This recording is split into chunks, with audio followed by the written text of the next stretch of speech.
그래서 오늘 발표할 내용은 영국 음식 역사, 그리고 한국 음식이 영국에서 어떤 위상을 차지하고 있는지 간단하게 알아보려고 합니다. 그래서 제가 오늘 발표할 내용은 간단한 제 소개하고, 그리고 영국의 중세부터, 그리고 산업혁명, 그리고 2차 대전의 레션, 그리고 지금 현재 다문화 사회인 영국에서의 음식, 그리고 로컬 푸드가 어떻게 다시 또 만들어지고 있는가, 그리고 한국 음식이 어떻게 영국에서 어떤 위상을 차지하고 있는가에 대해서 간단하게 알아보려고 합니다. 그래서 간단하게 제 소개를 드리면 저는 건국대 안양대에서 조교수를 했었고요. 그리고 한 3, 4년 정도 베를린 자유대에서 강의를 했고, 지금 현재는 UCL 조교수로 미디어 엔터프레너십하고 디지털 이코노미를 강의하고 있습니다. 그리고 이 학계 외에도 법률에 대해서 일을 하고 있는데요. Citizens Advice라고 무료 법률 사무소, 그런 비슷한 곳인데 거기에서 자원봉사를 하고 있습니다. 먼저 시작하기 전에 왜 영국 음식이 잘 알려지지 않았는가에 대해서 한번 궁금해 보고 그리고 진행을 하도록 하겠습니다. 그래서 영국 음식 그러면 우리가 생각나는 게 사실은 없어요. 우리가 뭐 프랑스 음식, 뭐 멕시코 음식, 스페인 음식 하면 조금씩 기억이 날 텐데, 중국 음식도 그렇고요. 근데 영국 음식 하면은 많이 아는 사람은 피쉬앤칩스 정도? 그리고 안 그러면은 모르죠. 또 왜 영국 음식이 알려지지 않았을까요? 거기에 대해서 오늘 강의를 통해서 한번 해답을 찾아보려고 합니다. 일단은 먼저 중세부터 역사를 쭉 한번 살펴보고 현대로 가는 게 나을 것 같아요.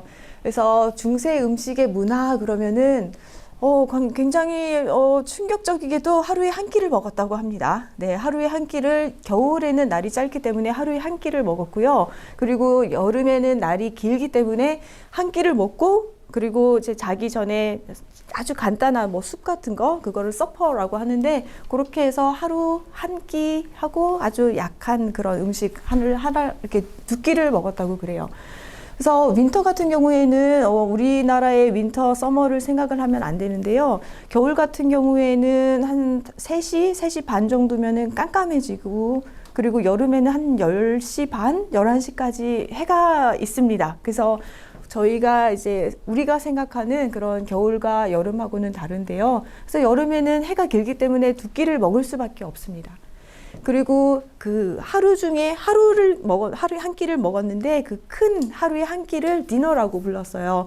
그래서 중세는 일단은 종교 문화가 강하니까 이제 수도승의 경우 하루에 한 끼를 먹는데, 그 디너에는 빵 한 파운드, 그리고 와인 하프 파인트 이렇게 먹었다고 합니다.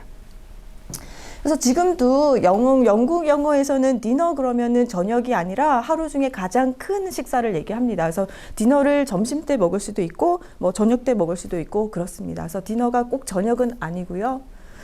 그리고 이게 브렉퍼스트라는 그 단어에서도 볼 수 있듯이, 이제 파스트 그러면 단식이거든요. 그래서 단식을 깨는 행위를 이제 아침 식사라고 하는데, 아침 식사는 없었고요. 네, 하루에 한 끼를 먹었으니까 아침 식사는 없었고, 이제 예외적으로 노동을 많이 하는 뭐 이제 농부라든가 아니면은 이제 육체적인 노동을 하는 사람들에 의해서 뭐 한해서 예외적으로 아침 식사가 허용이 되기는 했는데, 그래도 아침을 먹는 행위는 죄악시 됐던 게 이제 중세의 문화입니다.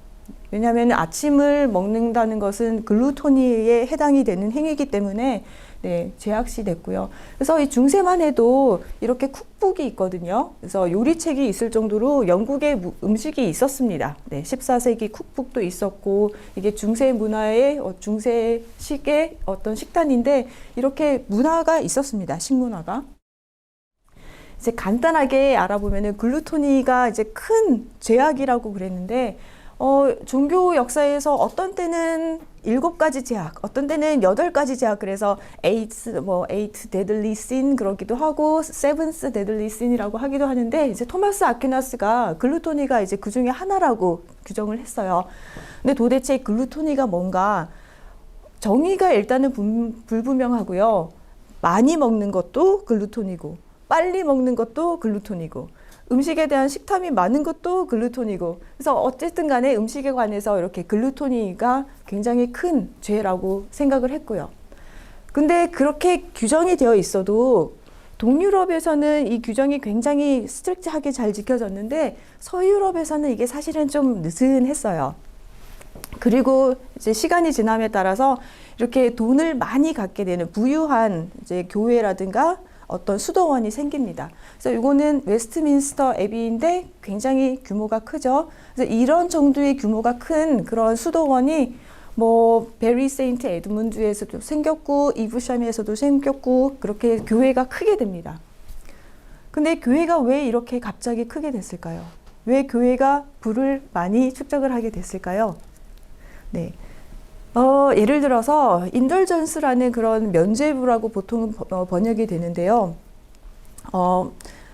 중세 때는 뭐 예를 들어서 죄를 짓거나 사람을 뭐 살인하거나 그러면은 대부분의 계산법이 있었어요. 그래서 사람을 살해를 했을 때 500일 정도 기도를 하면은 죄가 뭐 사해진다는 뭐 그런 계산법이 있었는데 뭐 한 사람을 살인을 했다 그러면 500일을 기도를 열심히 하면 되는데 예를 들어서 전투가 일어났다. 그러면은 이 왕이 전쟁을 일으켰기 때문에 전투에서 500명이 죽었다. 그러면 왕이 기도를 해야 되는 시간은 500일 곱하기 500명. 이러면은 왕이 일도 보지 못하고 계속 기도만 이제 몇 년을 해야 되는데 또 전투가 또 있다. 그러면은 불가능하죠. 그러면 이 왕이 그러면 죽어서는 지옥에 가야 되는 것인가? 그게 아니고 왕이 돈을 모아서 이 수도원에다가 주면은 수도원에 있는 수도승들이 왕을 위해서 대신 기도를 합니다. 그래서 전투 하나가 끝나면은 이 교회에 들어가는 아니면 수도원에 들어가는 돈이 현재로 따지면은 수십억에서 수백억이 될 정도로 굉장히 컸다고 해요. 그래서 여러분들도 아시겠지만은 중세에는 여러 가지 전쟁이 많았잖아요. 그래서 그런 식으로 해서 교회가 오히려 왕보다 더 부를 많이 축적을 하게 됩니다. 그래서 돈이 많아지고 나니까는 이제 음식에 대해서도 굉장히 관대해지고 그러는 문화가 생기게 됐는데요. 현재도 마찬가지겠지만 고기 아니면은 생선 이런 것들은 엘리트 계급만 뭐 즐길 수 있는 그런 음식들이었죠. 특이하게도 바다 생선보다 민물 생선이 더 많이 비쌌어요.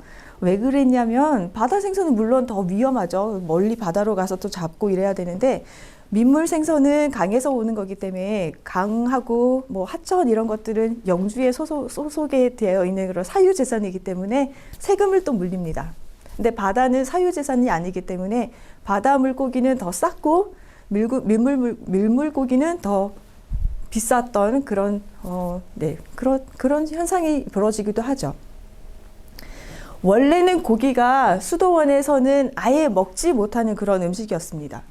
아픈 사람 빼고는 고기를 수도원에서 먹을 수가 없었는데 부를 점점 축적을 하면서 이 규정이 굉장히 느슨하게 되고요. 처음에는 고기 자체를 먹지 못했는데 나중에는 이 규정이 느슨해지면서 단식 기간에만 고기를 먹지 못하게. 근데 단식인데 음식을 먹으면 안 되는 게 아니라 점점 바뀝니다. 처음에는 음식을 아예 먹지 않는 게 단식이었는데 나중에 되면서 고기를 먹지 않는 게 단식이 되어버립니다. 그래서 단식 기간에는 음식을 먹되 고기를 먹지 않았거든요. 근데 생선은 먹을 수가 있었어요. 그래서 단식 기간에 생선을 먹는데 고기도 먹고 싶은 거예요. 그래서 어떻게 하면은 고기를 단식 기간에도 먹을 수 있을까? 그러면 생선의 정의를 바꾸면 되지 않을까? 그래서 생선이 정의가 굉장히 넓어집니다. 고래도 생선이고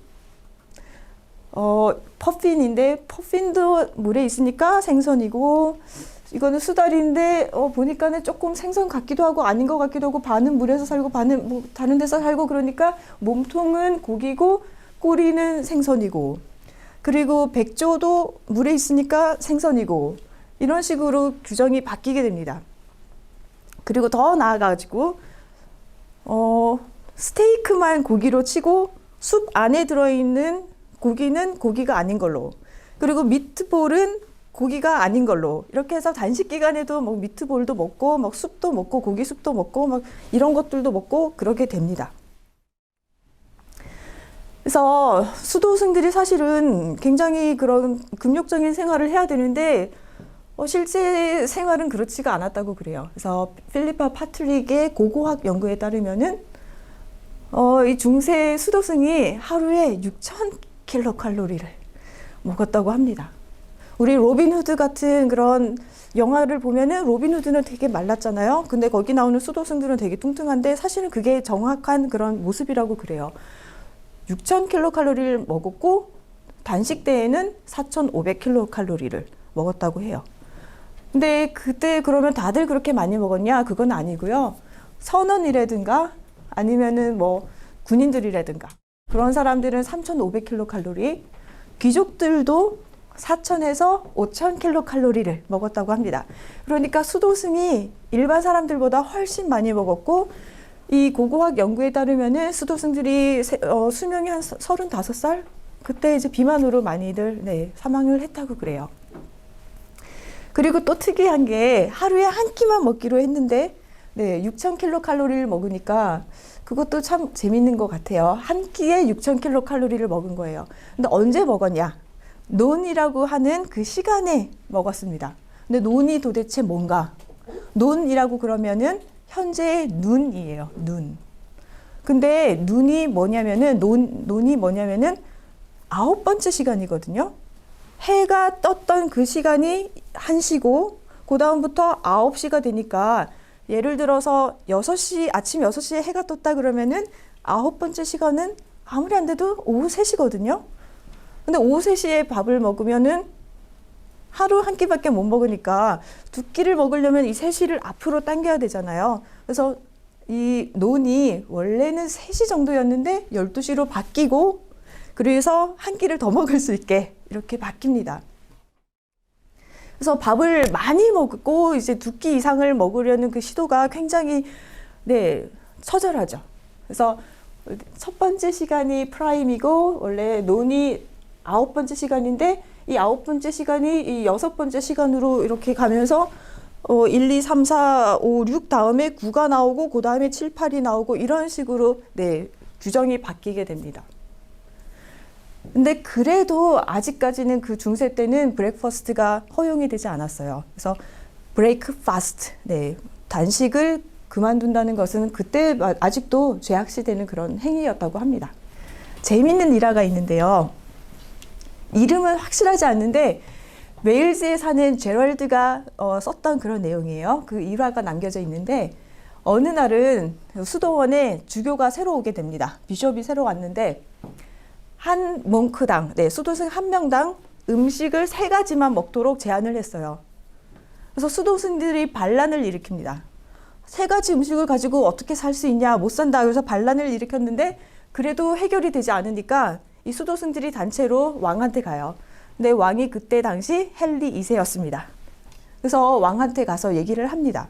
수도승이 새로 왔는데 우리가 밥을 못 먹게 한다. 3개밖에 먹지 말라고 한다. 어떻게 해야 되냐? 그러니까 왕이 곰곰이 듣고 아니 그러면 3개를 먹고 반란을 일으키면 평소에는 몇 끼를 먹었냐? 그러니까 10개, 10개를 먹었다는 거예요. 10개. 그래서 왕이 깜짝 놀라고 화를 내면서 왕이 나도 3개, 4개를 먹어본 적이 없는데 니들이 10개를 먹었구나. 그래서 다시는 3개 이상 못 먹게 그렇게 했다고는 하는데 아마 그 당시에만 그랬을 것 같아요. 그 후에는 아마 또 다시 10그릇을 먹었을 것 같습니다. 일단은 중세는 간단하게 이렇게 넘어갔고 산업혁명으로 와서 여기 사진에 보면은 굉장히 좀 열악해 보이기는 하는데요. 이제 산업혁명이 일어나면서 굉장히 도시화가 빨리빨리 진행이 되죠. 예를 들어가지고 1801년에 도시에 사는 사람 인구가 17%였는데 갑자기 1891년에 되면은 대부분의 사람들이 도시에 삽니다. 72%의 사람들이 도시에 살게 되죠. 그래서 갑자기 농촌이라든가 시골에서 도시로 계속 갑자기 몰려들게 되는데 집도 없고 어떤 뭐 생활 여건이 인프라가 가르쳐 주지 않은 상태에서 도시화가 빨리 진행이 되다 보니까 빨리 급하게 지을 수 있는 집이 필요했어요. 그래서 지금도 영국에 가보시면은 아직도 이런 집들이 많이 있거든요. 그래서 이렇게 테라스드 하우스라고 하는 이런 집들이 많이 생깁니다. 좋은 집은 아니고요. 급하게 이제 몰려오는 노동자를 위해서 빨리빨리 만든 집이에요. 그래서 앞에는 이렇게 생겼는데 이 뒤에 가보면은 이렇게 생겼습니다. 그래서 뒷면에 집이 있고 원래는 이게 없었는데 계속 이렇게 붙일 수 있는 구조예요. 필요할 때마다 여기다 붙이고 또 필요할 때마다 여기 또 붙이고 이렇게 뒤로 이렇게 점점 커져가는 그런 구조인데 요즘에 가보면은 좀 이렇게 구조를 바뀌어서 현대적으로 만든 경우도 있는데 원래 구조는 이렇습니다. 이게 일단은 없었고요. 이렇게 생긴 집인데 방이 이렇게 있고 부엌이 없었어요. 급하게 짓다 보니까 부엌을 안 지은 거예요. 그래서 나중에 이제 현대로 와가지고 이 집이 그대로 남아있고 부엌을 여기다가 이렇게 붙여서 보통은 부엌이 이렇게 여기에 있는 그런 형태를 갖고 있습니다. 그래서 이 영국에 왜 음식이 없냐? 중세 때만 해도 있었어요. 근데 이렇게 산업화로 키친이 없다 보니까 부엌이 없다 보니까 음식 문화를 다 잊어버리고 잃어버리게 됐습니다. 그러면은 부엌이 없으면 도대체 뭘 먹고 살았을까? 음식 조리를 하지 않아도 되는 그런 음식을 보통 먹었습니다.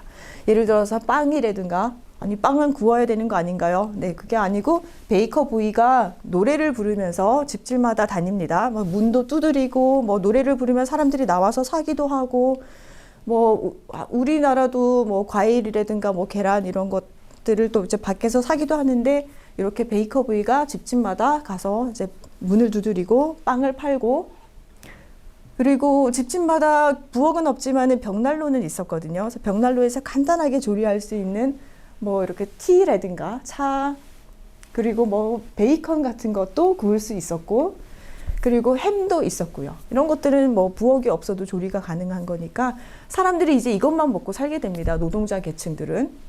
특히 베이컨이나 햄은 일을 하는 아버지들에게 드리고 그리고 이제 잼이라든가 뭐 비스켓, 뭐 빵 이런 것들은 이제 와이프하고 아이들이 먹었죠. 그리고 뭐 이렇게 뭐 신선한 과일이라든가 야채 이런 것들을 먹는 것은 굉장히 호화로운 생활이었죠. 그래서 사실은 거의 불가능했고요. 네. 이제 워킹 클래스 사람들, 노동자 계층의 사람들은 아예 요리를 할 수 있는 그런 뭐 시설이 아예 없었습니다.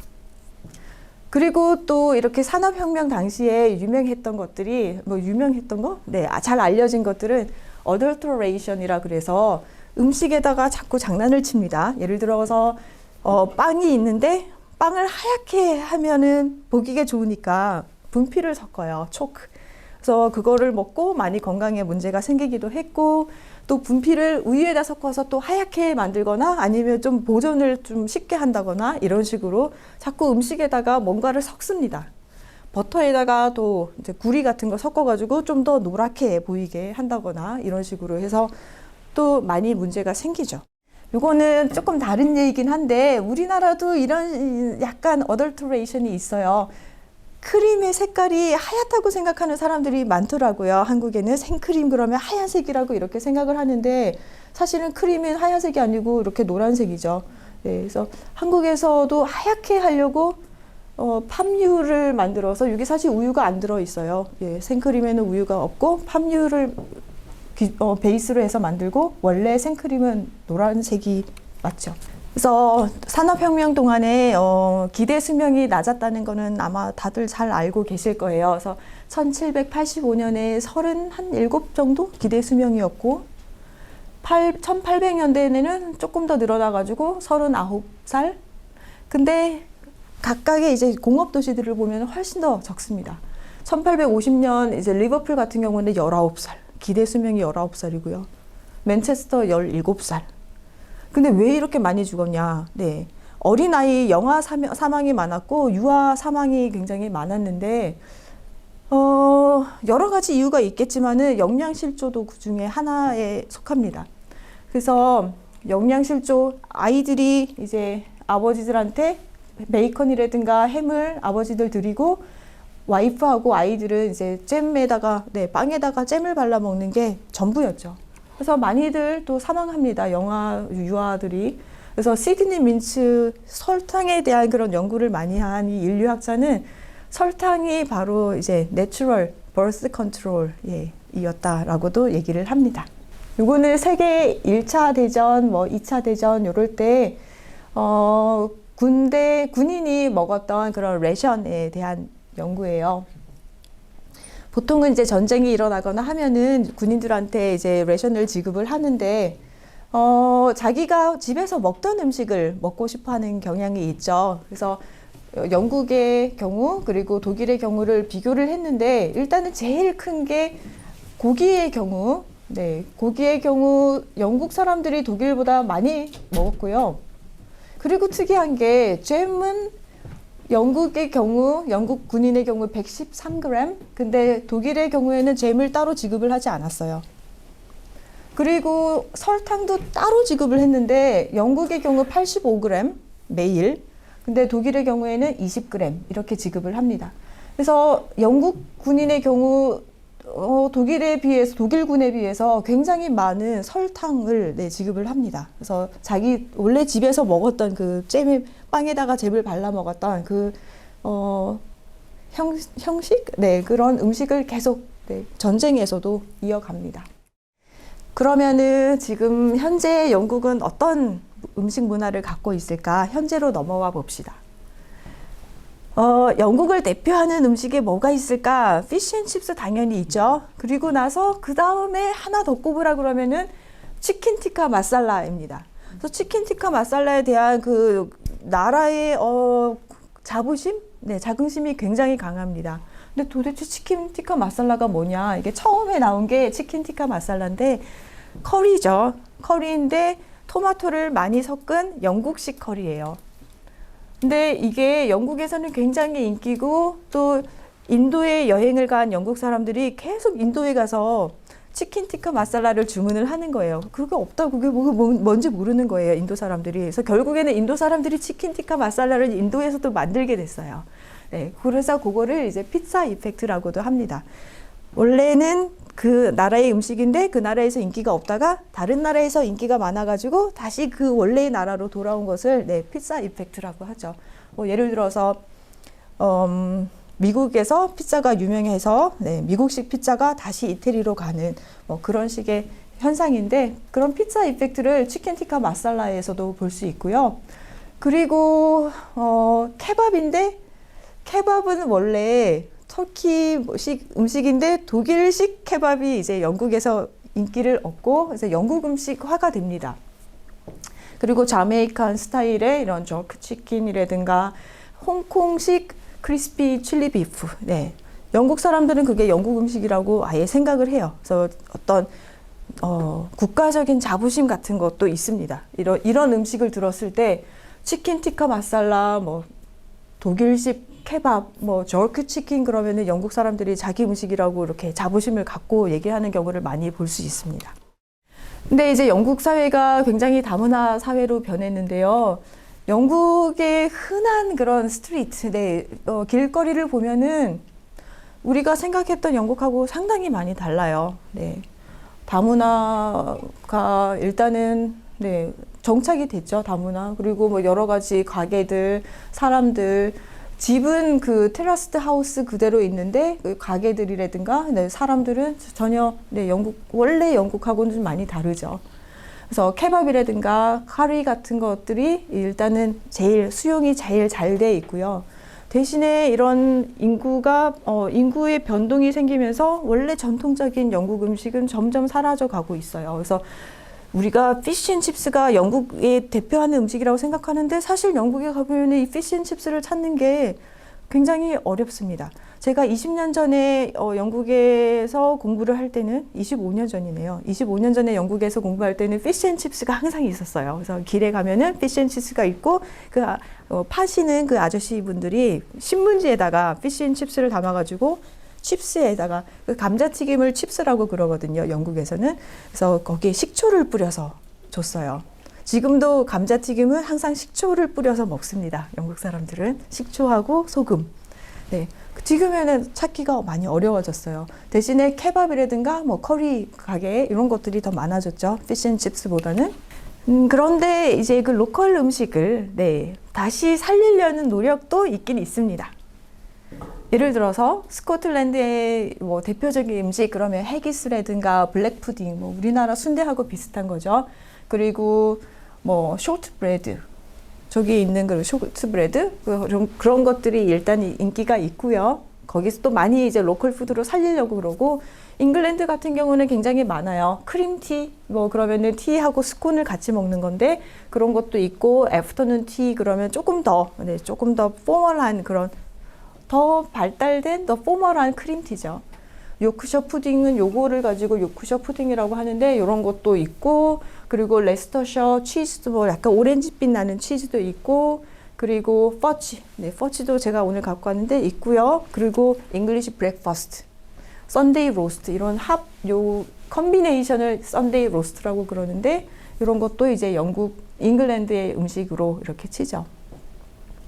조금 전에 이제 중세까지만 해도 브렉퍼스트가 죄악시됐다 그랬는데, 이제는 브렉퍼스트를 아예 그냥 로컬 음식이라고, 네, 전통 음식이라고 칩니다. 이거는 그냥 재미로 갖고 왔는데요. 크림티를 먹을 때 스콘에다가 보통은 크림하고 잼을 얹어서 먹는데, 영국 내에서는 이 논란이 굉장히 많습니다. 그리고 영국 사람이라면, 아니면은 영국의 영국 문화를 잘 아는 사람들이라면 이 논란에 한 번을 들어봤을 거예요. 잼을 먼저 발라야 되냐, 크림을 먼저 발라야 되냐, 이게 굉장한 그 디베이트거든요. 그래서 여기 영국 지도의 서남단의 맨 끝, 네, 땅끝, 우리나라로 치면 땅끝 마을인데 영국에도 랜드엔드라고 땅끝 마을이 있어요. 그래서 거기 보면은 이쪽 서쪽은 코널 지역이고 동쪽은 데본 지역인데, 요 코니쉬, 네, 서쪽 지역에 사는 사람들은 잼을 먼저 바르고요. 그 다음에 크림을 올리고, 데본에 사는 사람들은 크림을 먼저 올리고 그 다음에 이제 딸기잼을 올립니다.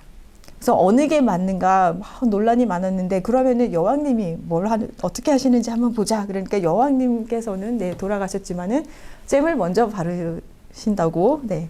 그래서 코널 사람들이 많이 좋아했던 그런 기억이 있습니다. 그리고 나서 더 이제 뭐 지역의 음식을 발전시키려는 노력도 있는데, 지역의 음식이 사실은 쉽지가 않아요. 조금 이따가 다시 또 얘기를 드릴 텐데, 코널 지역의 대표적인 그런 음식이 스타게이지 파이라고, 상당히 네, 먹기가 좀 어려울 것 같은데, 이런 스타게이지 파이도 있고, 그리고 이거 픽스 인 블랭킷이라 그래서 돼지 햄이죠. 햄을 이제 베이컨에다 싼 음식인데, 사실은 영국 그 오리진은 아니고, 네, 독일이라든가 체코 쪽에서 온 그런 음식이고요.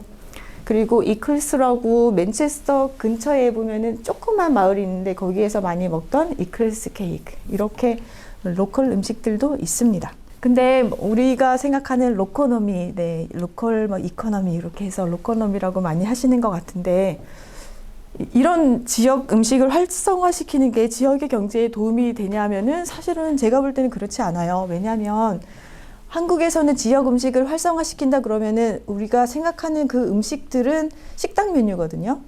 돌솥 비빔밥도 가정에서는 안 먹잖아요. 식당 메뉴고, 닭갈비도 가정에서는 안 먹잖아요. 식당 메뉴고, 가정식이 아니라 식당 메뉴인데, 그 어떤 도시에 가면은 뭐 닭갈비는 춘천, 뭐 돌솥 비빔밥은 뭐 전주, 뭐 이런 식으로 가서 먹어야 되는 그 식당의 메뉴들인데, 영국의 그 로컬 음식들은 식당 메뉴가 아니라 슈퍼마켓 상품이에요. 네, 그래서 정부의 노력이 아니라 슈퍼마켓 뭐 어떤 공장이라든가 어떤 기업에서, 네, 조금 더 프로덕트를 다양화하려는 그런 시도에서 만든 거기 때문에 로컬 이코노미하고는 사실은 거의 관련이 없는 것 같습니다. 뭐 요크셔 푸딩도 요크셔에 가면 있는 게 아니라 슈퍼마켓에 가면 있는 거고, 이클스 케이크도 그렇고, 뭐 픽스 인 블랭킷도 그렇고, 네, 다들 슈퍼마켓 음식이에요. 그래서 로컬 음식이긴 하지만은 로컬 지역에 가면은 없는, 슈퍼마켓에 가야지 있는 그런 음식들입니다. 그런 이유도 있고, 또 이 로컬 음식이 사실은 받아들이기가 굉장히 어려운 경우가 많아요. 예를 들어서 이스트 런던을 대표하는 젤리드 일스, 장어거든요. 장어 젤리예요. 먹어보면은 다들 이렇게 토하려고 네, 지금 막 토하려고 막 그러잖아요. 그래서 젊은 사람들 그리고 여행객들이 사실은 좋아해야지 로컬 음식이 될 텐데, 여행객들이라든가 아니면은 뭐 젊은 사람들이 먹어보고서는 막 다 토하려고 그러고 절대 이제 받아들이기가 쉽지가 않은 그런 음식들이 많아요. 그래서 로코노미라고까지 하기가 참 어려운 경우가 많습니다. 그리고 현재 영국 음식의 트렌드는 아무렴 비거니즘이라고 할 수 있을 것 같아요. 채식 그리고 이슬람 문화, 네, 무슬림 컬처가 아마 제일 트렌드인 것 같습니다. 그래서 당연히 돼지고기를 안 먹는 건 아실 거예요. 근데 무슬림만 돼지고기를 안 먹는 게 아니라 일반 그냥 보통 무슬림 아닌 사람들도 돼지고기를 먹기가 굉장히 어려워요. 저만 해도 이런 포크 스테이크를 식당에서 먹지를 못할 것 같아요. 네, 굉장히 스티그마가 있고 슈퍼에서 돼지고기를 사지도 않지만은 네, 살 때도 굉장히 눈치를 많이 봐야 되고 학교 식당이라든가 아니면은 그냥 일반 식당에서도 돼지고기를 팔기에는 좀 많이 어려운 경우가 있어요. 그래서 돼지고기는 이렇게 스테이크로 먹는 게 아니라 햄, 소시지 그 정도만 있고 사실 돼지고기를 먹는 게 쉽지 않습니다, 지금.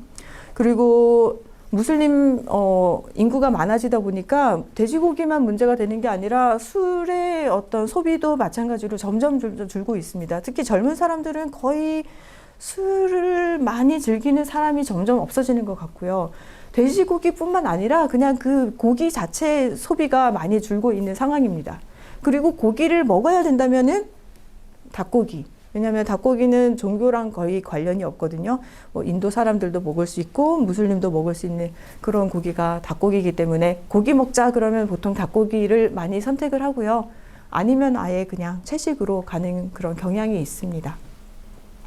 그리고 음식 같은 경우에는 할랄, 코셔 인증이 돼야지 이제 좀 안전하다고 생각해서 먹는 사람들도 많고요. 그게 아니더라도 네, 인도계 힌두 문화가 굉장히 또 많이 많이 있죠. 그래서 이런 것들도 많이 참고를 해야 될 것 같습니다.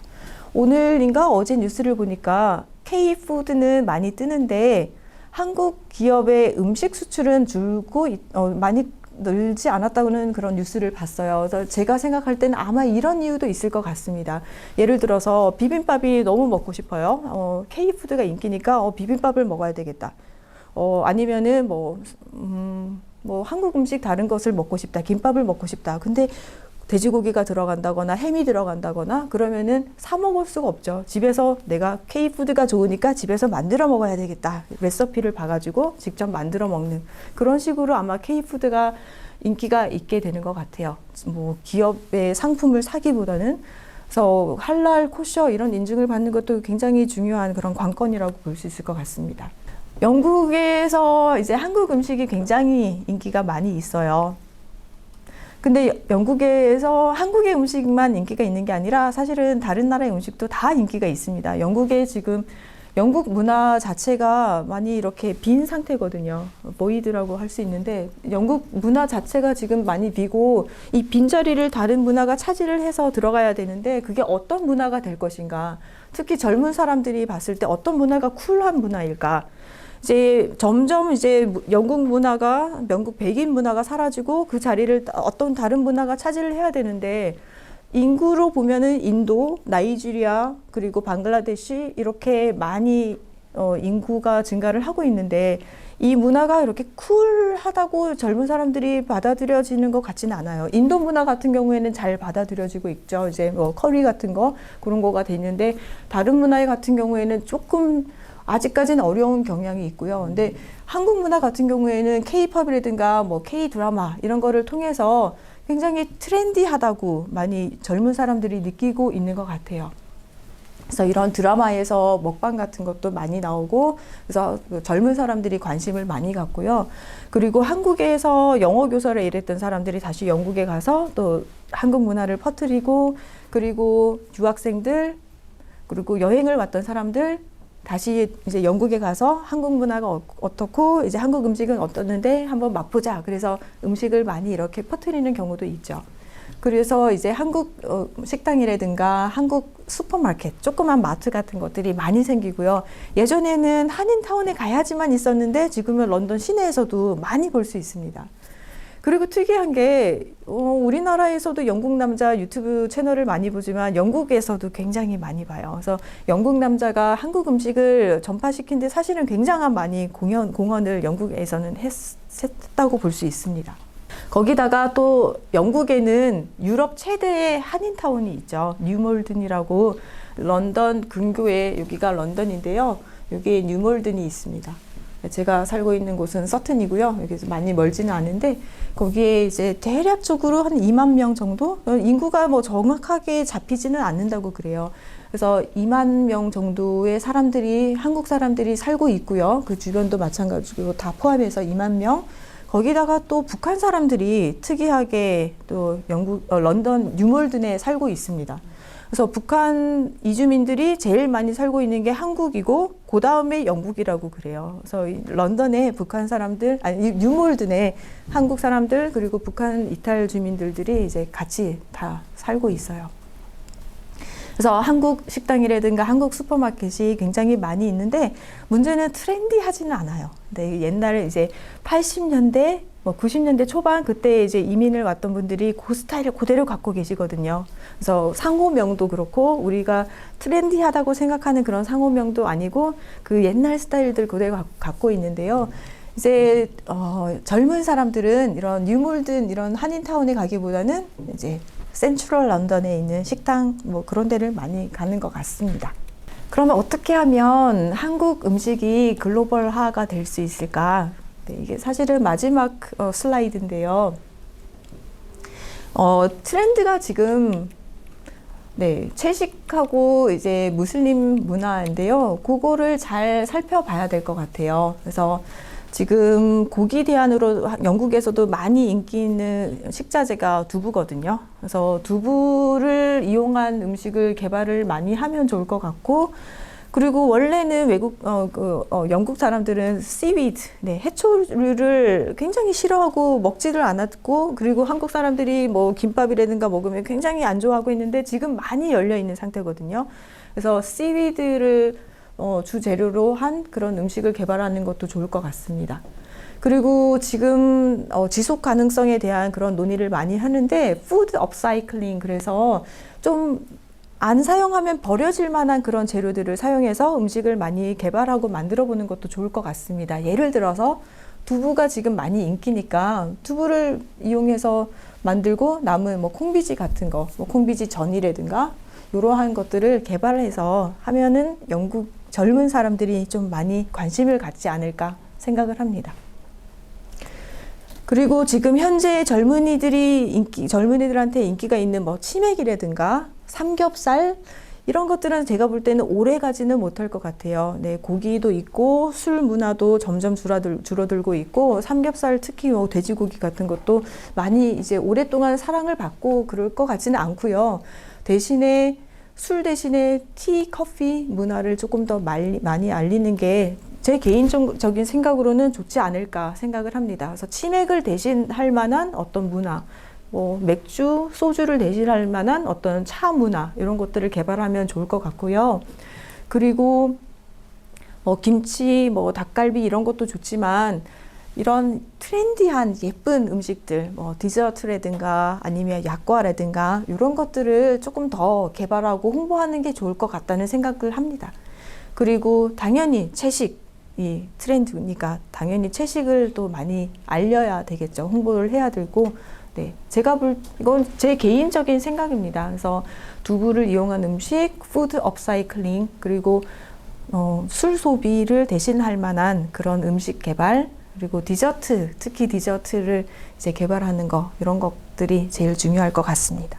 그래서 제가 여태까지 발표한 내용은 여기를 이제 베이스로 했고요. 혹시 더 궁금한 점이 있으면 보시고요. 네, 감사합니다.